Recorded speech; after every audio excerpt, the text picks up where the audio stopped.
అందరికీ నమస్కారం. ఉగాది పండుగ వచ్చేసింది. కొత్త సంవత్సరం, కొత్త ఆశలు, కొత్త ఉత్సాహం.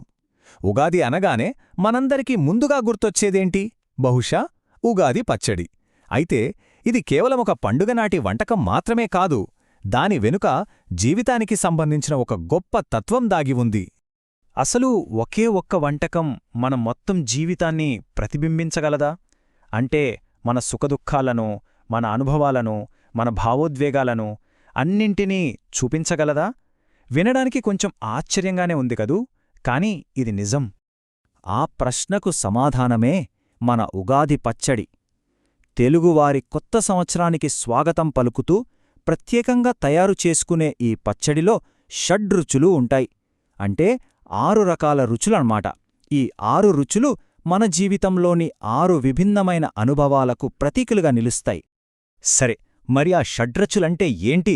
అవి మన జీవితంలోని ఏ ఏ అనుభవాలను సూచిస్తాయి? వాటి వెనుకున్న ఆంతర్యమేంటో ఇప్పుడు మనం వివరంగా తెలుసుకుందాం.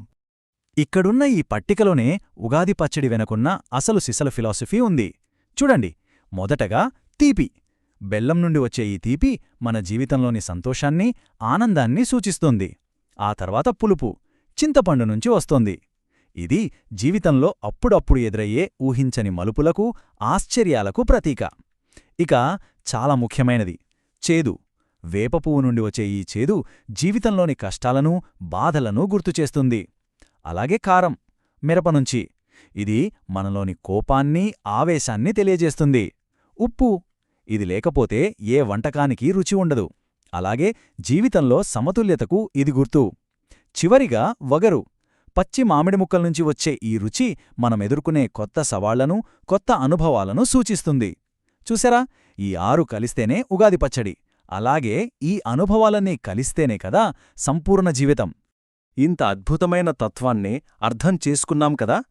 మరి ఈ సింబాలిక్ పదార్థాలన్నింటినీ కలిపి ఈ పచ్చడిని ఎలా తయారు చేస్తారో ఇప్పుడు చూద్దాం. ఇది కేవలం వంట చేయడం లాంటిది కాదు, జీవితంలోని విభిన్న అనుభవాలను కలపడం లాంటిది. దీని తయారీకి కావలసిన పదార్థాలు కూడా అవే, మన జీవితంలోని 6 అనుభవాలను సూచించేవి.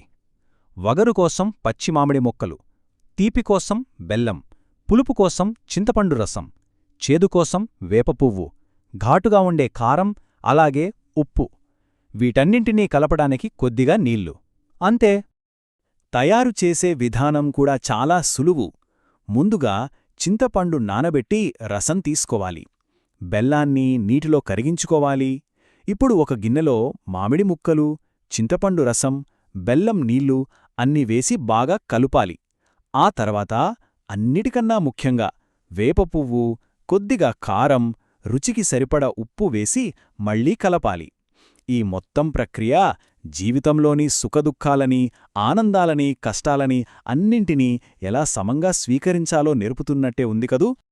అంటే ఈ పచ్చడి కేవలం ఒక వంటకం కాదు, ఇది కొత్త సంవత్సరానికి మనం పలికే స్వాగతం. రాబోయే ఏడాదిలో ఎదురయ్యే అన్ని రకాల అనుభవాలను ధైర్యంగా స్వీకరించడానికి మనల్ని మనం సిద్ధం చేసుకోవడమే ఈ సంప్రదాయం.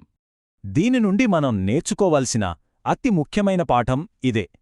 జీవితమంటే కేవలం సంతోషాలే కాదు, ఆనందం, బాధ, కోపం, ఆశ్చర్యం, ఇలా అన్ని భావోద్వేగాలు, అన్ని అనుభవాలు కలిసినప్పుడే జీవితం పరిపూర్ణమవుతుంది. ఉగాది పచ్చడి మనకు ఇదే విషయాన్ని పదే పదే గుర్తుచేస్తుంది.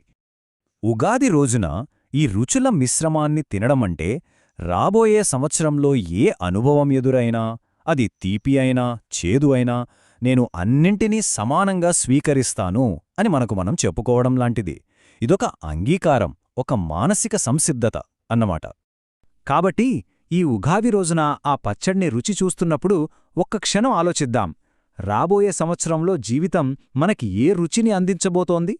అది ఏ రుచి అయినా సరే దాన్ని స్వీకరించడానికి మనం సిద్ధంగా ఉన్నామా? ఈ ఆలోచనతోనే అందరికీ మరోసారి మనస్ఫూర్తిగా ఉగాది శుభాకాంక్షలు.